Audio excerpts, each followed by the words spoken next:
अस्सलाम वालेकुम વાલા વિદ્યાર્થી મિત્રો, આજે આપણે સામાજિક વિજ્ઞાન વિષયમાં પ્રકરણ 15 વિશે વાત કરીશું, જેનું નામ છે આર્થિક વિકાસ.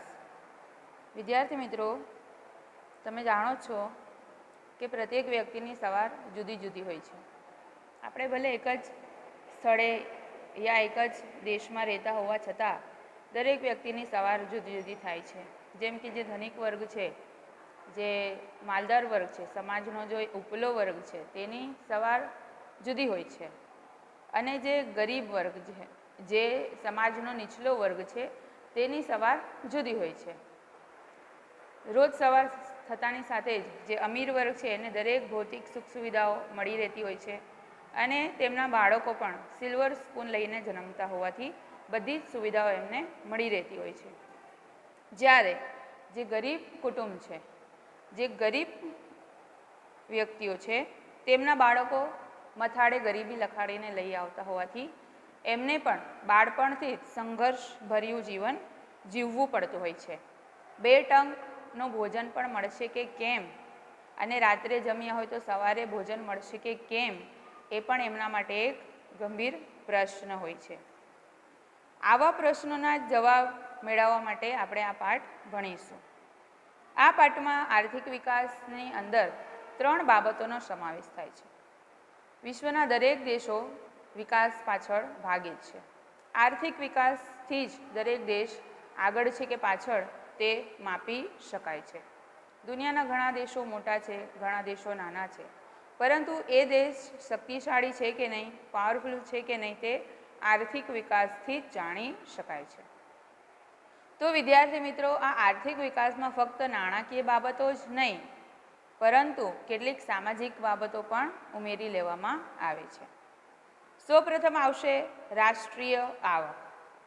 રાષ્ટ્રીય આવકમાં સતત વધારો થવો એટલે પણ આર્થિક વિકાસ કહેવાય. તે પછી માથાદીઠ આવક. માથાદીઠ આવક યાને કે કોઈ પણ એક વ્યક્તિની આવક. આપણા દેશની અંદર જે લોકો રહે છે તેમની વ્યક્તિદીઠ આવકને આપણે માથાદીઠ આવક કહીશું. હવે માથાદીઠ આવક ગણવી કેવી રીતે? તો અગાઉ આપણે રાષ્ટ્રીય આવક જોઈ કે જે આખા દેશની આવક ગણાય છે. ભારત દેશ હોય કે કોઈ પણ દેશ હોય, તેને જે આવક થઈ, વાર્ષિક જે નાણાં મળ્યા, ઇન્કમ થઈ, નેશનલ ઇન્કમ થઈ, તેને દેશની જે ઇન્કમ હવે અલગ અલગ માર્ગે થઈ શકે છે, અલગ સ્ત્રોતોથી થઈ શકે છે. ટેક્સ દ્વારા, જીએસટી દ્વારા, અલગ અલગ વ્યવસાયિક વેરા દ્વારા પણ રાષ્ટ્રને આવક મળે. એ જે લોકોના કર દ્વારા સરકારને જે આવક મળી, એને દેશની કુલ વસ્તી વડે ભાગવાથી આપણને માથાદીઠ આવક પ્રાપ્ત થાય છે, અથવા કોઈ પણ દેશની માથાદીઠ આવક આવી રીતે ગણવામાં આવે છે. તો જે દેશની આવક વધારે હશે અને વસ્તી ઓછી હશે, તો એ દેશની માથાદીઠ આવક વધુ હોવાની છે. અને જે દેશોમાં વસ્તી વધારાની સમસ્યા છે અને ત્યાં દેશની આવક તો વધુ હશે, પરંતુ વસ્તી પણ વધારે હશે, તો ત્યાં માથાદીઠ આવક ઓછી થઈ જાય છે, જે કેટલાક મુસીબત માટે યા તો કેટલાક ગરીબીના કારણોમાં પરિણમે છે. ત્રીજું આવે છે વિદ્યાર્થીઓ, જીવન ધોરણમાં સુધારો. જીવન ધોરણમાં સુધારો થવો તો વિકાસનો મતલબ થશે આર્થિક વિકાસનો કે આપણને જે સવારથી લઈને રાત સુધી જેટલી પણ સુવિધાઓ મળે છે, એ દરેક સુખ સુવિધાઓમાં સતત વધારો થયા કરવો. તો કઈ કઈ સુવિધાઓ? તો સવાર ઉઠતાથી લઈને ઉઠતાની સાથે આપણે રાત્રે પથારીમાં જઈએ ત્યાં સુધી આપણે અલગ અલગ વસ્તુનો ઉપયોગ કરીએ છીએ. એની અંદર અનાજ આવશે, કાપડ આવશે, પછી સવારે સ્કૂલમાં ભણવા જઈએ તો શિક્ષણ આવશે, બીમાર પડ્યા હોય તો આરોગ્ય દવા આવશે, અને કોઈ સ્થળે જવું હોય તો વાહન વ્યવહાર આવશે. એટલે 5 બાબતો આવશે: ખોરાક, પોશાક, શિક્ષણ, આરોગ્ય અને વાહન વ્યવહાર. આ 5 બાબતોની અંદર અને બીજી પણ અનેક બાબતો જેમ કે વીજળી થઈ ગઈ, રહેઠાણ થઈ ગયું, એ દરેક વસ્તુની અંદર વધારો થાય, સતત વધારો થયા કરે, સુખ સુવિધાઓ મળે, નવું ફેશનેબલ લેટેસ્ટ જે નવું શોધાય તે આપણને મળ્યા કરે, તો તેને આપણે જીવન ધોરણમાં સુધારો થઈ રહ્યું છે એવું કહી શકીએ. તો દુનિયાના દરેક દેશો આ બાબતમાં સુધારો વધારો વખતો વખત કરતા જ હોય છે. વિદ્યાર્થી મિત્રો, જ્યારે તમારા દાદા હતા એમનો જે જમાનો હતો ત્યારે સાયકલો પણ બહુ જ મોંઘી કહેવાતી, યા દરેક વ્યક્તિ પાસે સાયકલો પણ ઉપલબ્ધ નહીં હતી, ચાલતા જવાનો એ જમાનો હતો.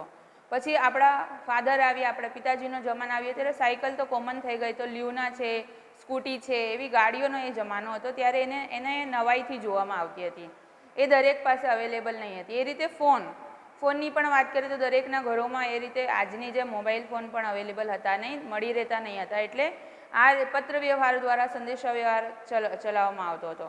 આજે તમારા જે યુગ ચાલી રહ્યો છે એની અંદર વાહન વ્યવહારની વાત કરીએ તો સારામાં સારી બાઇક તમને આરામથી નાની ઉંમરમાં પણ મળી રહી છે વિદ્યાર્થીઓ.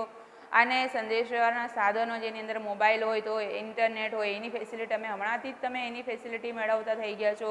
તો આ શું દર્શાવે છે કે તમારા દાદા કરતાં તમારા ફાધર અને તમારા પિતા કરતાં તમારા જીવન ધોરણમાં ઘણું બધું સુધારો થયો છે.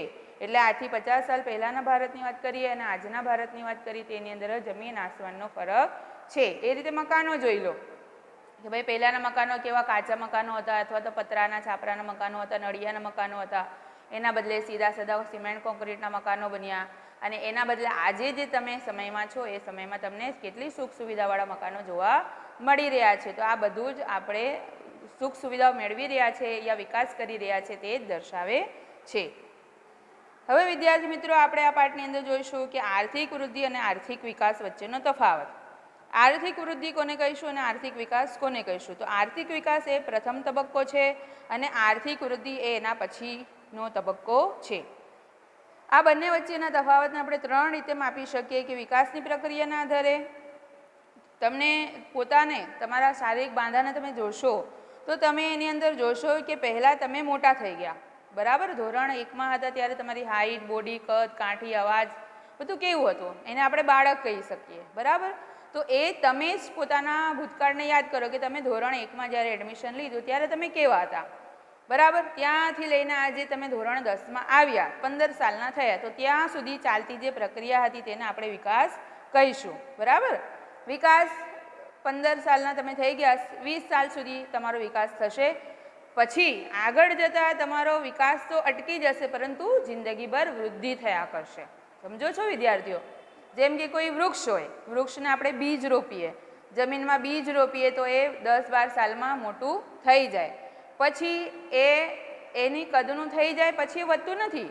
જેમ કે નાળિયેરી હોય તો નાળિયેરી એની હાઇટ હોય એટલું જ નાળિયેરી વધશે. આંબો હોય તો આંબાના જેટલા વૃક્ષ હોય જેટલી હાઇટ ધરાવતો એટલું જ એ હાઇટમાં વધી જશે, ફૂલશે, ફાલશે. પછી આગળનો જે તબક્કો છે તે વૃદ્ધિનો તબક્કો છે કે નારિયેળીના વૃક્ષ પર હંમેશા દર વર્ષે નારિયેળ આવતા રહેશે. આંબાની ઋતુ દરમિયાન, ઉનાળાની ઋતુ દરમિયાન આંબાના વૃક્ષ ઉપર આંબાઓ ઉગશે અને એના માલિકને કમાણી કરી આપશે, બરાબર. આ રીતે વિદ્યાર્થીઓની પણ 20 ઉંમર થાય, 20 વર્ષના થાય ત્યાં સુધી આર્થિક વિકાસ ચાલે. હાથ પગ, હાઇટ જેટલી ઊંચાઈ થવાની હોય એ બધું થઈ જાય, શારીરિક બાંધો તૈયાર થાય. પછી આગળ શું થાય?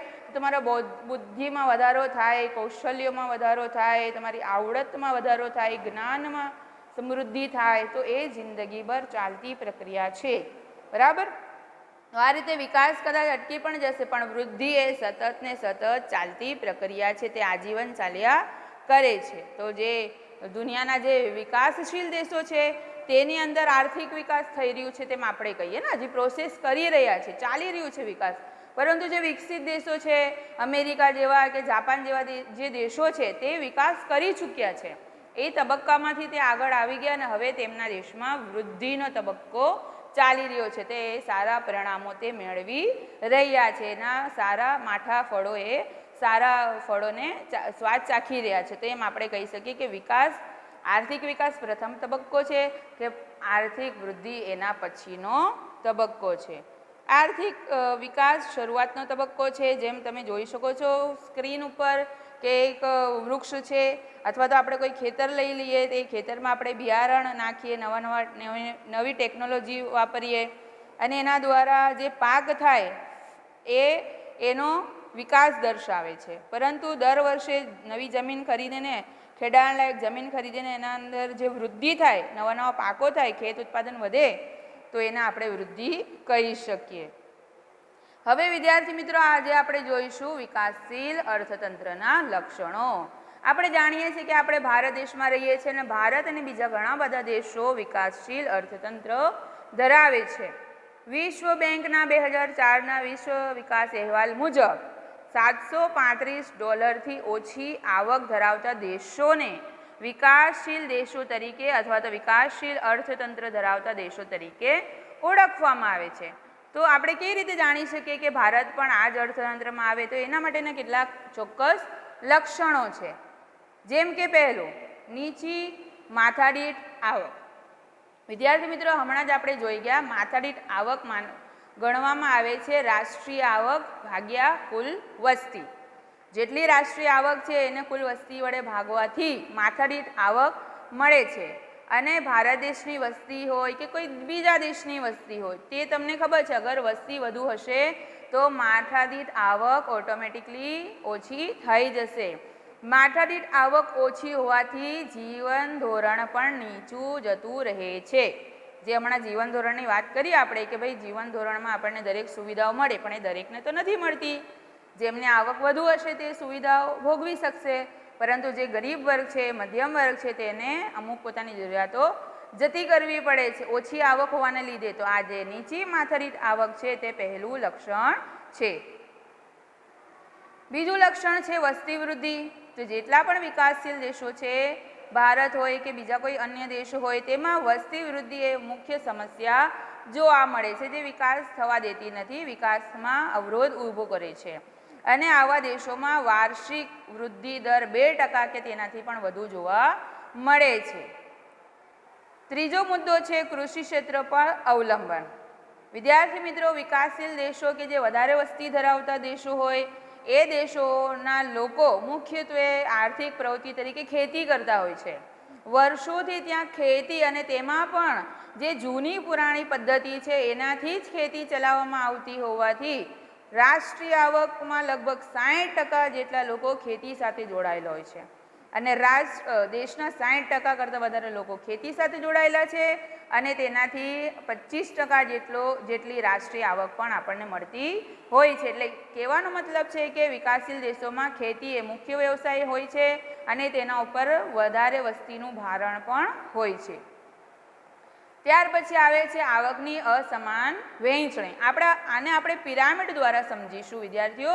જે ત્રિકોણ હોય છે, પિરામિડ હોય છે, એમાં ઉપલું વર્ગ હોય તેને આપણે અમીર વર્ગ લઈએ. અમીરો ઓછા છે, કોઈ પણ દેશમાં અમીરોની સંખ્યા ઓછી હોય, અને નીચે તળિયામાં જઈએ તો ગરીબો હોય છે, ગરીબ વર્ગ હોય છે. દેશના ટોચના 20% ધનિકો પાસે રાષ્ટ્રીય આવકનો મોટો હિસ્સો છે, 40% જેટલો હિસ્સો છે, બરાબર.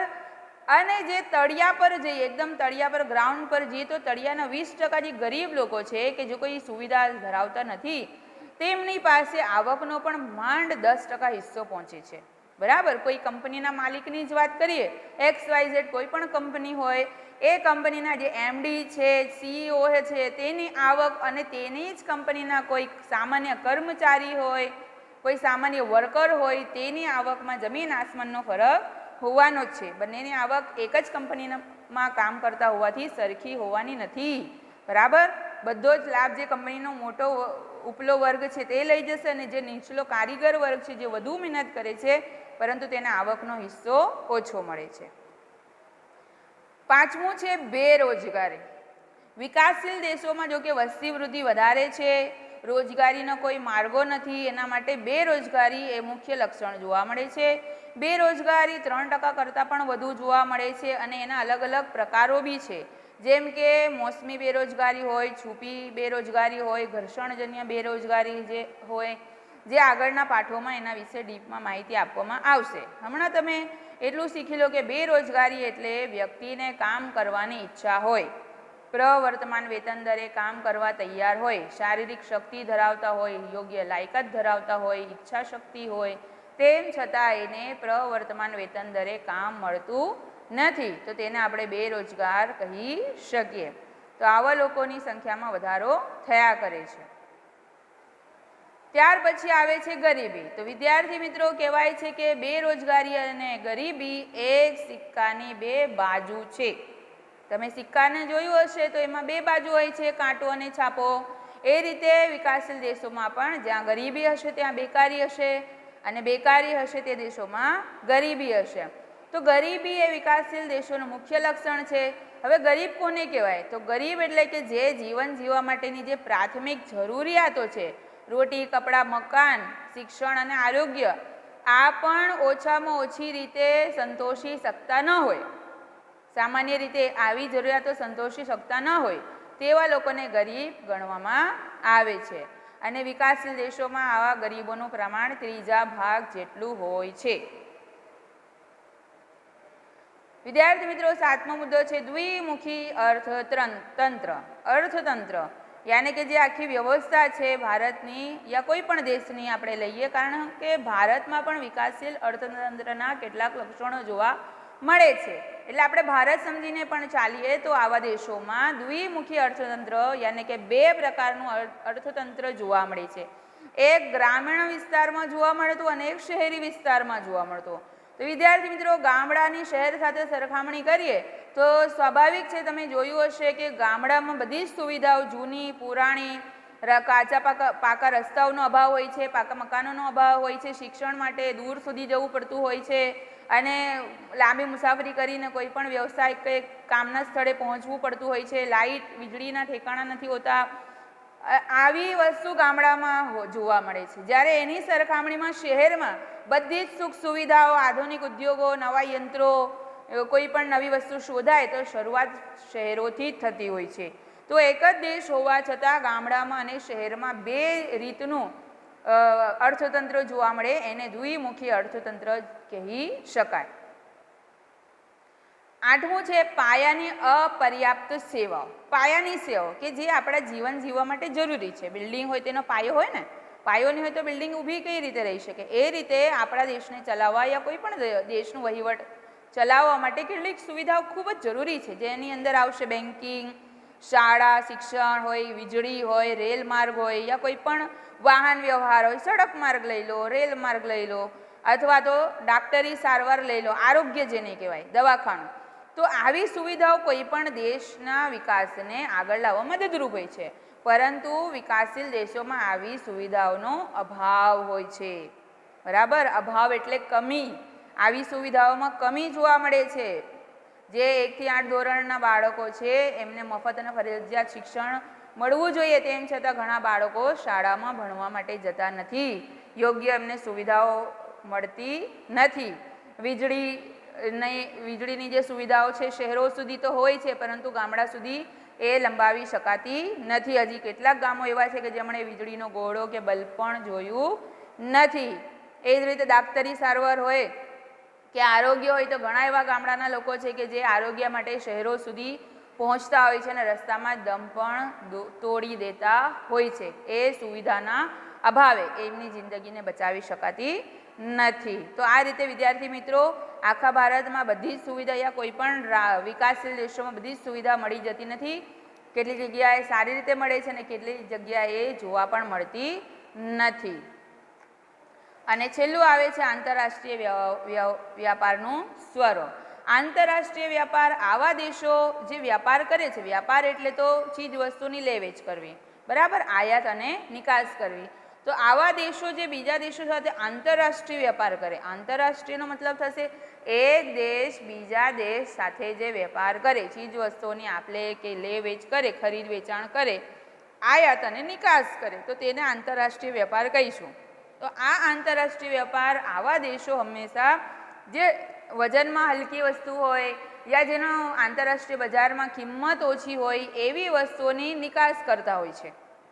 જેમ કે કૃષિ પેદાશો છે યા કાપડ છે યા બગીચાની પેદાશો છે, કાચી ધાતુઓ છે કે જેની આંતરરાષ્ટ્રીય બજારમાં બહુ કિંમત નથી, એવી ચીજો કે જેના ભાવ પણ ઓછા છે તેની આપણે નિકાસ કરતા હોઈએ છીએ. અને તેની સામે આયાત કેવી વસ્તુની કરીએ કે જે મોંઘી હોય, મોંઘી ધાટ હોય, આંતરરાષ્ટ્રીય બજારમાં જેના ભાવ હોય, જેમ કે પેટ્રોલિયમ પેદાશો હોય, કિંમતી ધાતુઓ હોય, અણુ ખનિજો હોય, તેને આપણે ખરીદતા હોય છે બીજા દેશોથી. તો આમ આપણો જે આ જે વ્યાપાર છે એ વિદેશ વ્યાપાર હંમેશા પ્રતિકૂળ રહે છે, યાને કે હંમેશા આપણા ઉપર વિદેશી દેવું વધ્યા કરે છે, ઉધારીમાં ચાલે છે, વિદેશી દેવું વધે છે. એનાથી આવા જે દેશો છે તે ઉપર બહુ જલ્દીથી વિકાસ કરી શકતા નથી. એ સસ્તી વસ્તુની નિકાસ કરે છે અને મોંઘી વસ્તુઓની આયાત કરે છે, ખરીદ કરે છે. એટલા માટે તે વધારે આંતરરાષ્ટ્રીય વેપાર કરીને બમણી કમાણી કરી શકતા નથી કે વિદેશી ઊંડિયામણ મેળવી શકતા નથી. તો આ રીતના જે લક્ષણો છે એ ભારત અને બીજા પણ જે વિકાસશીલ દેશો છે એમાં જોવા મળે છે. વિદ્યાર્થી મિત્રો, આગળનો પાઠ પછી જોઈશું. આ પાઠને તમે વારંવાર જોજો અને એને સમજવાની કોશિશ કરજો. અલ્લાહ હાફિઝ.